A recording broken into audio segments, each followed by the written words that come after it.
Kasi bossing. Hindi ko alam sir kung saan nagaling hilo eh. Hindi mo vertigo yan. Vertigo.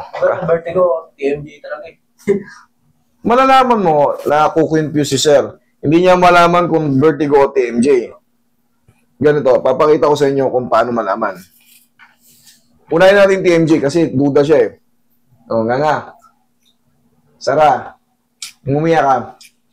May masakit, wala? Wala naman, tamang alay lang. Negative. Negative. Yeah.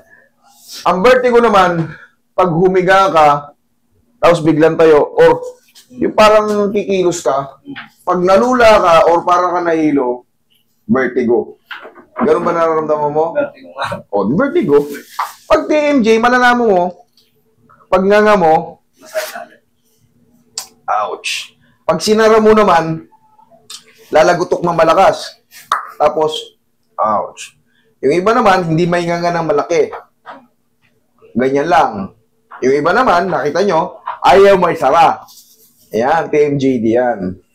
Eh, sa'yo, hilo eh. O, di, sipain ko na yun, tanggal na yun. Hindi ako kumbaga, sabihin ko lang sa inyo, ako dyan, grounded ako sa mga ganyan. Hindi ako pwede magbigay ng gamot. Okay, relax lang. Palalayasin natin yan ng walang medicine.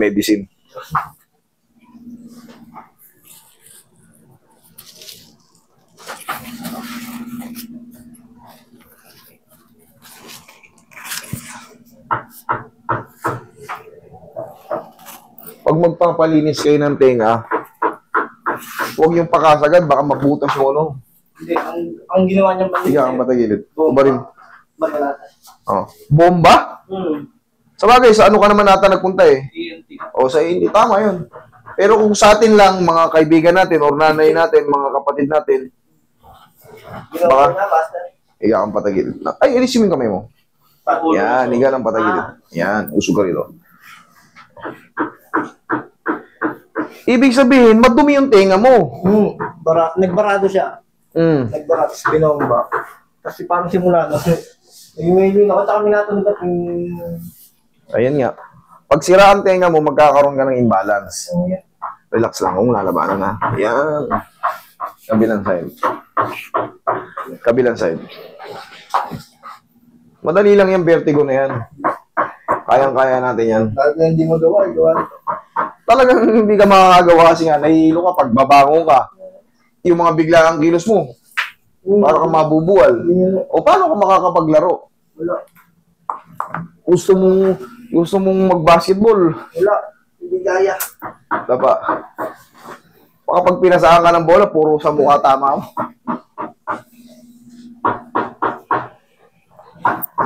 Nagsusuka ka ba? Minsan hindi. Hindi na. Kaya pa. Kaya pa. Yung iba naman kasi, nakita nyo talagang, meron nga rito nakaraan eh. Siguro 2 weeks.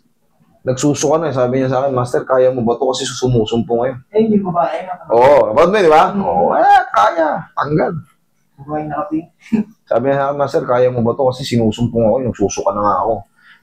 Hindi ko na Sabi ko, kaya ko yan. O, tanggal. Makikita nyo naman yan sa video eh. Nandyan yan. Relax lang. Kahit gano'ng kasabir yung vertigo nyo, dalhin nyo rito. Kung di man kayanin ng isang pitik, kung may matira, balik nyo lang. Balik nyo lang dito. Pero hindi tayo lalagpas ng 3 session.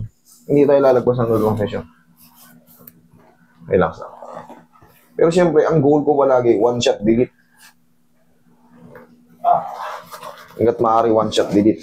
Diyan ka lang.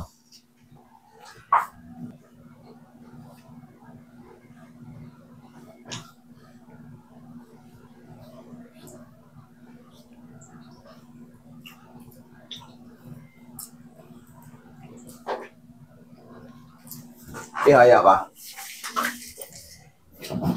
Idol, may ibibili lang ako sa'yo. Hanggat maaari, kailangan magawa mo. Anong oras ka natutulog? Madalas? 10. 10. Anong oras ang gising mo? Mga 10 to 5. 11, 12. 7 hours. Pwede rin naman, okay na rin. Pero dati, bago kasi mangyari to. Puro puyat. Oo. Yun. Panggabi kasi. Ganito ang gagawin natin. Once na nagpa-treatment kayo ng vertigo, hanggat maaari, bumawi muna kayo sa mga puyat. Diyan siya kasi magti-trigger. Ano ba? Tatandaan nyo, ano bang pakiramdam ng laging puyat? Kahit wala kayong vertigo. Anong pakiramdam ng laging puyat? Parang yung ulo natin, masakit na magaan. Parang bagag-bagag tayo pag palagi tayong puyat. So, yun ang magpapatrigger ng vertigo. Okay, inhale. Exhale. Akala nyo puyat lang kayo. Pero gigisingin nyo yung vertigo part mo. Para kang gigewang. So, yun lang. Pero kung ang routine mo naman na ngayon ay 10, tulog ka na, madaling araw, nagigising ka, okay lang yun, yung 7 hours. Huwag lang yung tulog mo, natulog ka ng alas 12, alauna, nagigising ka ng 4, 5. Eh kung bibilangin mo, bitin. Siyempre, kung araw-araw, siyempre, kung nagtatrabaho ka, yun na yung daily routine mo. Tapos kahit papano, wala kang power nap. Yun sa tanghali, hindi ka na makatulog. Sa hapon, eh kailangan agahan mo ng konti. Kahit 1 o 2 linggo lang naman, kailangan bawiin nyo. Kasi, hindi ko nakasalanan yun pagka nag-trigger yan kung ang routine nyo, ilang oras lang tulog nyo, 3, 4, 5, 4, 4, 5, 3. Eh, talagang susumpong yun. Okay, upo. Pero ito, tiwala lang kayo, tanggal yan. Kahit gaano kasibir. Kaya ko yan. Yun lang, iiwasan na natin yung puyat-puyat. Pero ang ano naman ngayon ni Sir, sabi niya, 10 lang daw eh. Tulog na siya eh. Sa madaling araw naman siya nagigising. Nagpanggabi kasi ako makatambuan pa. O yun ang nakakapagpa-trigger. 5% talaga natutulog. Ngayon.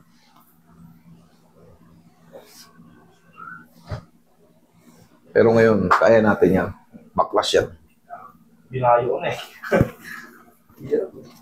Hirap talaga nito. Katulad yan, ang bata mo pa. Stress ka. Di makagala, di makano. Tsaka kasi pag sumusumbong na to, sira na yung sira na yung gana mo sa buhay.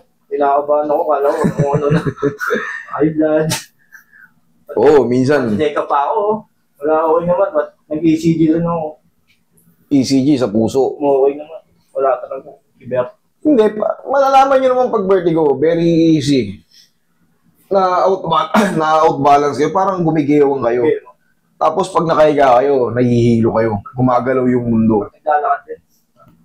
Oo, pag naglalakad kayo, kala mo yan yung tapakan, parang gumagalaw yung mundo. Parang kung sa lumalaban, ayaw lumapat ng paa mo.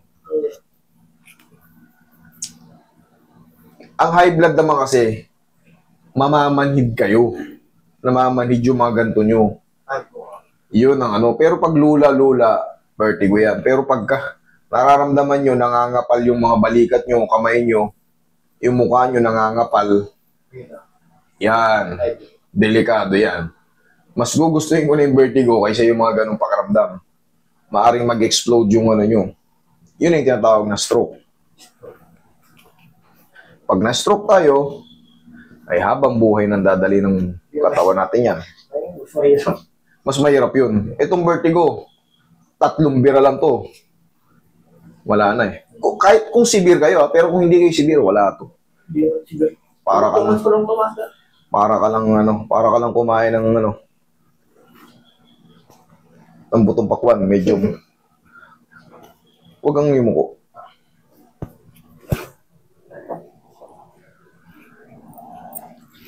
Sige, higa ulit. Sige. Tumingin ka dyan sa mga Biglang tayo. Yun yan eh. Doon yan delikado eh.